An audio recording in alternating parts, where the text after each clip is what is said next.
दोस्तों, मोदी सरकार ने 5 दिनों का एक स्पेशल पार्लियामेंट सेशन बुलाने की बात कही है और पूरे दिन जो है मीडिया के अंदर इस बात के ऊपर लेकर एक स्पेकुलेशंस चलता जा रहा है कि शायद मोदी गवर्नमेंट जो है, वो कुछ स्पेशल टाइप के 2 या 3 कानून जो है वो पास करवा सकती है। आइए इसको डिस्कस करते हैं डिटेल के अंदर।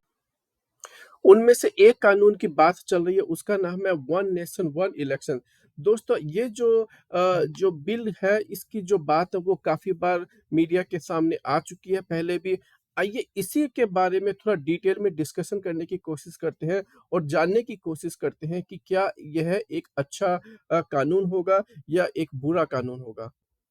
देखिए, इसके फ़ेवर में सबसे पहला तर्क ये दिया जाता है कि जब बार-बार इलेक्शंस होते हैं, तो उसके ऊपर बहुत सारा पैसा खर्च होता है। तो इस पैसे को बचाने के लिए जो है वो एक नेशन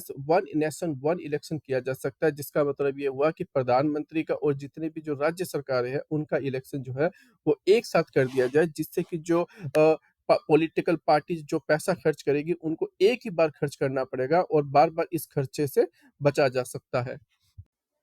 लेकिन दोस्तों, पॉलिटिकल पार्टीज़ का खर्चा कम करने के लिए वन नेशन वन इलेक्शन की ज़रूरत नहीं है, क्योंकि आपको याद होगा जब 90s के अंदर टीएन सेशन एक ऐसे पहले इलेक्शन कमिश्नर थे, जिन्होंने पॉलिटिकल पार्टीज़ के ऊपर बहुत सारा जो है प्रतिबंध लगाया और जो जो इलेक्शन के ऊपर जो ख पैसा खर्च करने की जो लिमिट है, उसको भी बनाया और उसके अंदर बहुत सारे ऐसे ऐसे रूल्स और रेगुलेशंस लेके आए, जिससे कि जो इलेक्शन की जो प्रोसेस है, उसमें काफ़ी सारा इम्प्रूव हुआ। तो हमें नहीं लगता कि पैसा बचाने के लिए आपको ऐसा कानून लाने की आवश्यकता है। दूसरा दोस्तों, अगर जो पैसा खर्च होगा वो कार्यकर्ताओं पे खर्च होता है, तो एक तरीके से लोगों को एक तरीके से इनकम का सोर्स भी बन जाता है और अगर इनकम का सोर्स बन जाता है तो लोग जो है उससे अपनी कमाई कर सकते हैं। तो हमें नहीं लगता कि ये एक गलत चीज़ है और एक कोई बुरी चीज़ है।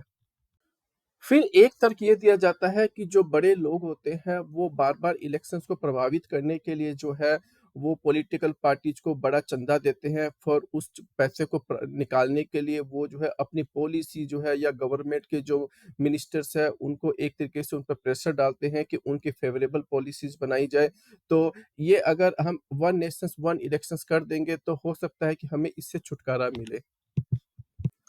लेकिन दोस्तों, जब वन नेशन वन इलेक्शन होगा, जब सारे स्टेट का इलेक्शन होगा, तो बल्कि जो बड़े जो रिच लोग हैं, उनकी बहुत बड़ी जो स्टेक होती है, वो उस इलेक्शन पे आ जाएगी, तो वो और भी ज़्यादा पैसा खर्च करेंगे उस इलेक्शंस को जीतने के लिए। अभी तो बेसिकली इलेक्शंस जो है वो बार-बार होते हैं, डिफरेंट-डिफरेंट स्टेट में अलग-अलग टाइम पर होते हैं। लोकसभा का इलेक्शन अलग टाइम पर होता है कई बार और जो स्टेट के इलेक्शन होते हैं, वो भी अलग-अलग टाइम पर होते हैं। तो एक बार में एक ही गवर्नमेंट को या एक ही पॉलिटिकल पार्टीज के फेवर में सब कुछ नहीं जा सकता है। तो उस अगर नज़रिए से देखा जाए तो अलग-अलग टाइम पर इलेक्शन होना जो है वो बढ़िया चीज़ है।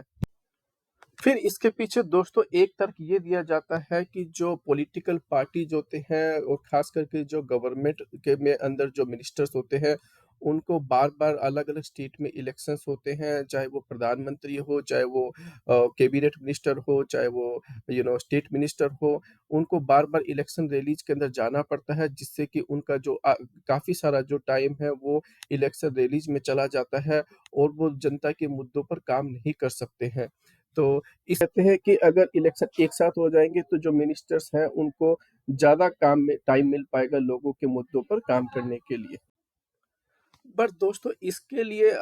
एक इलेक्शन करने की ज़रूरत नहीं है, क्योंकि एक पार्टी के अंदर केवल एक बंदे नहीं होते हैं या कुछ चंद मिनिस्टर्स नहीं होते हैं। एक पार्टी के अंदर बहुत सारे लोग होते हैं। वो लोग भी इलेक्शन रैलीज़ में जा सकते हैं और अपनी पार्टी का प्रचार कर सकते हैं और लोगों को बता सकते हैं कि वो अपनी जो उनकी जो गवर्नमेंट है वो अभी लोगों के लिए क्या अच्छा काम कर रही है और जो दूसरी अपोज़िशन पार्टी जब वो बता सकती है कि इस गवर्नमेंट के अंदर क्या कमियाँ हैं, अगर वो पावर में आते हैं तो वो क्या कर सकते हैं। देखिए, ये कोई नहीं बोलता है कि प्राइम मिनिस्टर को ही या जो मिनिस्टर्स जो होते हैं, उनको ही बार-बार रैली में जाकर अपना पॉइंट जो है प्रूव करना पड़ेगा। देखिए, अगर आप अच्छा काम करेंगे तो पब्लिक जो है वो आपके काम की सराहना करेगी और आपको फिर से जो है वोट दे देगी। तो इसके लिए हमें नहीं लगता कि वन नेशन वन इलेक्शन की ज़रूरत है।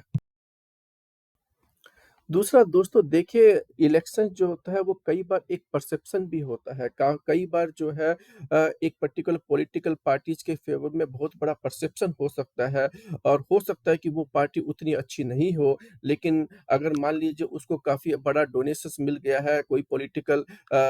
जो रिच लोग हैं पर्टिकुलर पॉलिटिकल पार्टीज़ को अगर सपोर्ट कर दे, तो वो डोनेशंस की वजह से ज़्यादा एडवर्टाइज़मेंट करके जो है और ज़्यादा जो है अपने फ़ेवर में वेव बना के, परसेप्शन बना के जो एक वो है, वो सारे स्टेट के इलेक्शंस जीत सकती है और सेंटर के इलेक्शंस भी जीत सकती है। उस केस के अंदर 5 साल तक अगर गवर्नमेंट जो है चेंज नहीं होगी और अगर मोस्ट ऑफ द स्टेट्स के अंदर और सेंटर के अंदर अगर वही एक पॉलिटिकल पार्टीज़ रह जाएगी, तो हो सकता है कि वो पॉलिटिकल पार्टीज़ आपका जो जो मुद्दे हैं उस पर काम नहीं करे और आप उस पॉलिटिकल पार्टीज़ को फिर हटा भी नहीं पाएँगे।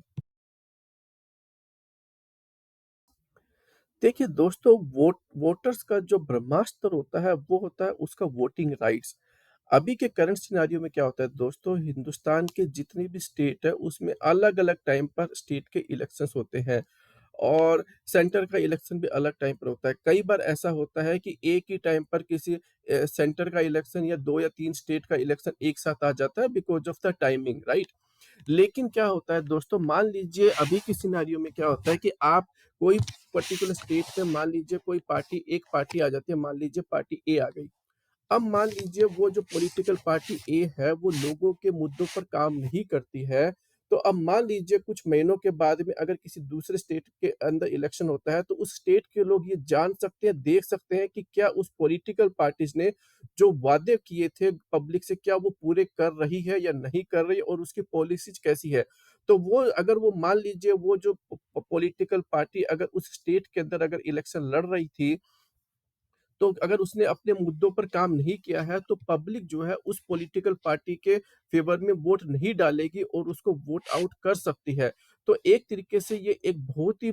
बड़ा जो है ब्रह्मास्त्र पब्लिक को मिला हुआ है और हमें नहीं लगता है कि पब्लिक को, वोटर्स को इस ब्रह्मास्त्र को इन पॉलिटिशियंस के ऊपर छोड़ देना चाहिए और एक ही साथ में, एक ही टाइम पर जो है सभी स्टेट का और प्रधानमंत्री और लोकसभा का इलेक्शन करवाना चाहिए। सकते हैं कुछ एग्ज़ाम्पल्स के थ्रू कि आपका जो अपना वोटिंग राइट है, उसका कितना बड़ा पावर होता है और क्यों जो इलेक्शंस है, वो अलग-अलग टाइम पर होने चाहिए। देखिए, करंट बीजेपी की सरकार है, वो 2014 में आने से पहले पेट्रोल की प्राइस को ₹65 की बजाय ₹40 में लाने की बात कर रही थी। लेकिन जैसे ही ये गवर्नमेंट सरकार में आई, इंटरनेशनल क्रूड ऑयल की प्राइस जो है, वो पिछले सरकारों के मुकाबले में आधी होने के बावजूद जो है, पेट्रोल जो है, वो ₹65 से ₹110 पहुँच गया और गवर्नमेंट जो है, वो इसको लगातार बढ़ाती रही। लेकिन जब उनको ये लगा कि वो यूपी के इलेक्शंस में हार जाएँगे, तो उन्होंने पेट्रोल की प्राइसेज़ ₹110 से 100 के ऊपर लिया, यानी कि ₹10 कम कर दिए। तो इससे ये पता चलता है दोस्तों कि पॉलिटिकल पार्टीज़ जो है, कई बार उनको वोट आउट करना पड़ता है, इसलिए आपको अपना जो वोट होता है, वो बहुत ही सोच समझ कर यूज़ करना चाहिए।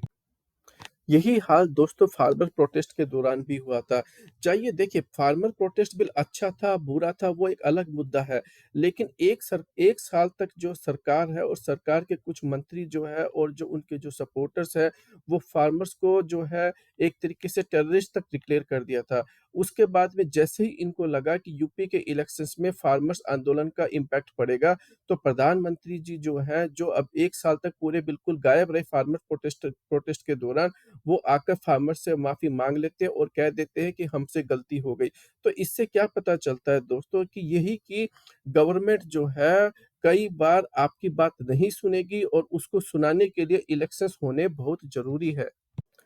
अभी दोस्तों आपको मणिपुर की घटना सबको पता है। मणिपुर के अंदर भी बीजेपी की सरकार है और सेंटर के अंदर भी जो है वो बीजेपी की सरकार है। मणिपुर के अंदर आपको पता है 2 लेडीज़ों का रेप हुआ था और 2 ले और उसके अलावा कितने सारे लोग जो है वो आपस में लड़कर जो है मर चुके हैं। लेकिन प्रधानमंत्री जी जो है वो पार्लियामेंट सेशन स्टार्ट होने के बावजूद जो है पार्लियामेंट में नहीं आ रहे थे और मणिपुर के ऊपर डायरेक्ट स्टेटमेंट देने से बच रहे थे, बल्कि वो दूसरे स्टेट की घटनाओं को इसके बीच में लेकर आ रहे थे। इससे ये पता चलता है दोस्तों कि अगर इलेक्शंस जो है होने बहुत ज़रूरी है और पॉलिटिकल पार्टीज़ को जो है इससे उनके ऊपर प्रेशर पड़ता है।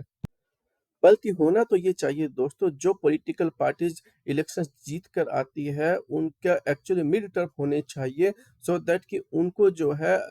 अगर वो जनता के मुद्दों पर काम नहीं करे, तो उस गवर्नमेंट को जो है, वो वापस बुलाया जा सकता हो और उस गवर्नमेंट को गिराया जा सकता हो।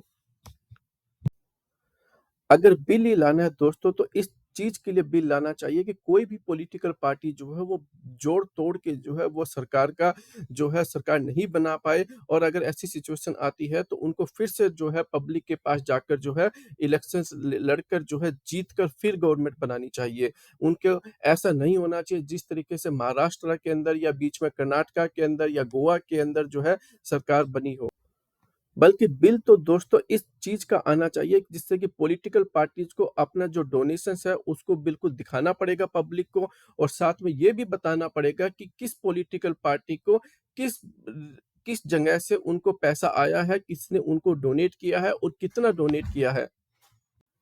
दोस्तों, हमारे देश की सबसे बड़ी समस्या ये है कि एक पॉलिटिकल लीडर जो है, वो कितनी बारी प्राइम मिनिस्टर बन सकता है, कितनी बारी चीफ मिनिस्टर बन सकता है और कितनी बारी वो राष्ट्रपति बन सकता है। हमें एक ऐसे बिल की ज़रूरत है जिसमें 1 या 2 टर्म से ज़्यादा जो है कोई पीएम या सीएम नहीं बना पाए। मैं तो ये कहूँगा कि भारत की राजनीति को देखते हुए कोई भी बंदा दूसरी बार, दूसरी टर्म के लिए पीएम या सीएम नहीं बन पाए, तो वो अपने आप ही जो है वो जनता के मुद्दों के लिए काम करेंगे। दोस्तों, आज के इस वीडियो में इतना ही। आप अपनी राय जो है कमेंट सेक्शन में ज़रूर बताइए, और इस वीडियो को लाइक और शेयर करना मत भूलिएगा, और हमारे चैनल को आप सब्सक्राइब ज़रूर कीजिए। Thank you so much.